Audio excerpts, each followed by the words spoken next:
प्राचीन ग्रंथों में सबसे रहस्यमयी और रहस्योद्घाटन करने वाला ग्रंथ है गरुड़ पुराण। यह न केवल मृत्यु के बाद की यात्रा को स्पष्ट करता है, बल्कि यह भी बताता है कि कैसे हमारे कर्म हमारे अगले जीवन और यमलोक की सजा निर्धारित करते हैं।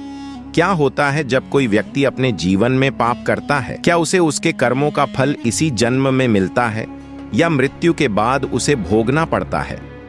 क्या कोई अपने पापों से बच सकता है या फिर ईश्वर के दरबार में हर कर्म का हिसाब रखा जाता है?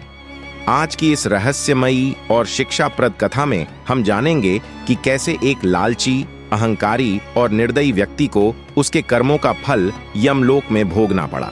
यह कहानी सिर्फ एक कथा नहीं है, बल्कि यह गरुड़ पुराण के उन गूढ़ रहस्यों पर आधारित है जो यह बताते हैं कि मनुष्य का हर कर्म, हर विचार और हर भावना अदृश्य रूप से ब्रह्मांड में दर्ज होती जाती है और समय आने पर उसका पूरा पूरा हिसाब लिया जाता है।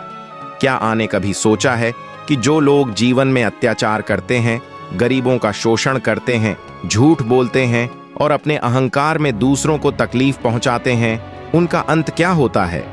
क्या मौत के बाद सब समाप्त हो जाता है या फिर एक ऐसी यात्रा शुरू होती है जहां कर्मों के अनुसार न्याय किया जाता है? गरुड़ पुराण में विस्तार से बताया गया है कि मृत्यु के बाद आत्मा के साथ क्या होता है। जब मनुष्य इस संसार को छोड़ता है तो सबसे पहले उसके कर्मों का लेखा जोखा चित्रगुप्त के द्वारा तैयार किया जाता है। उसके बाद यमराज के दरबार में उसे पेश किया जाता है, जहां यह तय किया जाता है कि उसे स्वर्ग भेजा जाएगा या यमलोक में दंड दिया जाएगा। इस प्रक्रिया में आत्मा को कई योनियों से गुजरना पड़ता है और जिस व्यक्ति ने अपने जीवन में जितने अधिक पाप किए होते हैं, उसे उतनी ही अधिक पीड़ा सहनी पड़ती है। इस कहानी में हम देखेंगे एक ऐसे व्यक्ति की कहानी जिसने अपने जीवन में लालच, धोखा, अत्याचार और पाप किए थे। उसे लगता था कि धन और ताकत के सहारे वह कुछ भी कर सकता है, लेकिन जब उसकी मृत्यु हुई तो उसे समझ में आया कि असली शक्ति न तो धन में थी, न ही ताकत में, बल्कि केवल और केवल सत्कर्मों में थी। यह कहानी न सिर्फ आपको यमलोक की यात्रा पर लेकर जाएगी, बल्कि यह भी दिखाएगी कि जब आत्मा अपने कर्मों का फल भोगती है तब उसे किस प्रकार की यातनाएं दी जाती हैं। इस कथा को ध्यान से सुनिए, क्योंकि यह हमें यह सिखाती है कि जीवन में हमेशा अच्छे कर्म करने चाहिए, क्योंकि अंत में केवल कर्म ही हमारे साथ जाते हैं। तो आइए इस अद्भुत और रहस्यमयी यात्रा की शुरुआत करते हैं, जहां हम देखेंगे कि मृत्यु के बाद क्या होता है, कैसे आत्मा यमलोक तक पहुंचती है, यमदूत कैसे उसे ले जाते हैं और कैसे उसके कर्मों का पूरा पूरा हिसाब लिया जाता है।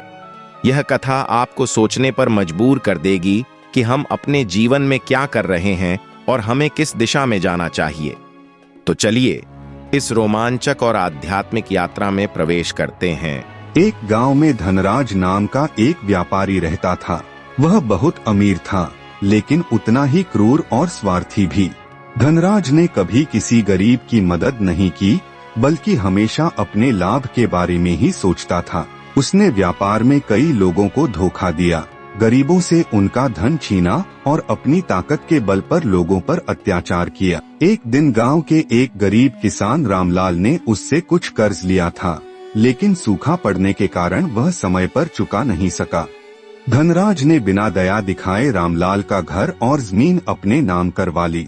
रामलाल अपने परिवार के साथ सड़क पर आ गया, लेकिन धनराज को कोई फर्क नहीं पड़ा। इसी तरह वह अपने नौकरों को भी बहुत प्रताड़ित करता था। किसी को समय पर वेतन नहीं देता, किसी को बेवजह मारता पीटता और अपने धन के नशे में चूर रहता। एक दिन धनराज की अचानक मृत्यु हो गई। उसके परिवार ने उसका भव्य अंतिम संस्कार करवाया, लेकिन मृत्यु के बाद जो यात्रा शुरू हुई वह उसके लिए बहुत भयानक थी। जैसे ही उसकी आत्मा शरीर से अलग हुई, उसने खुद को अंधकार में पाया।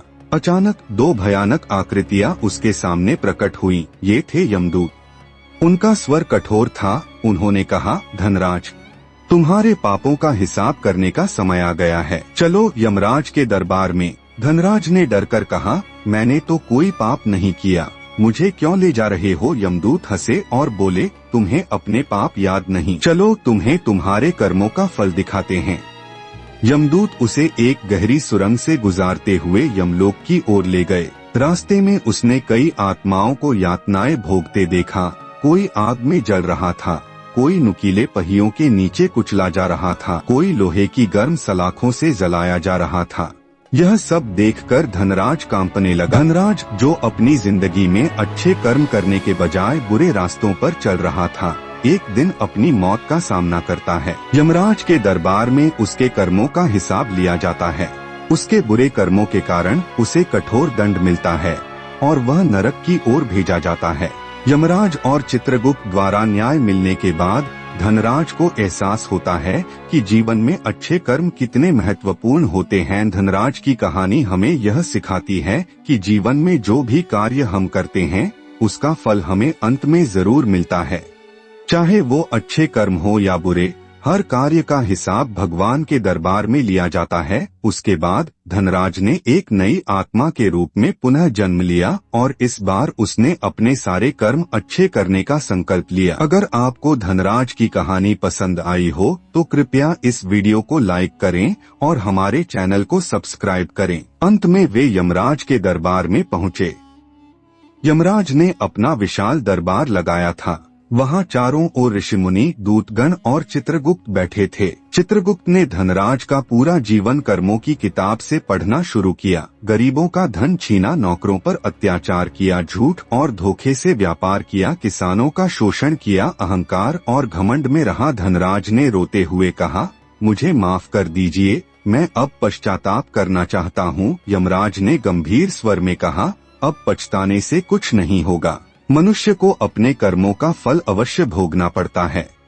तुम्हें तुम्हारे पापों की सजा मिलेगी। इसके बाद यमराज ने धनराज को उसके कर्मों के अनुसार दंड देने का आदेश दिया। 1. किसानों और गरीबों से धन छीनने के लिए उसे विशाल पत्थर के नीचे कुचलने की सजा दी गई। 2. झूठ और धोखे से व्यापार करने के लिए उसे जलते हुए लोहे की छड़ों से दागा गया। 3. अत्याचार करने के लिए उसे गरम तेल की कड़ाही में डाला गया। 4. अहंकार और घमंड के लिए उसे कोड़ों से मारा गया और कांटों पर चलने को मजबूर किया गया। धनराज चीखता रहा, परंतु उसे अपने कर्मों का पूरा फल भोगना पड़ा।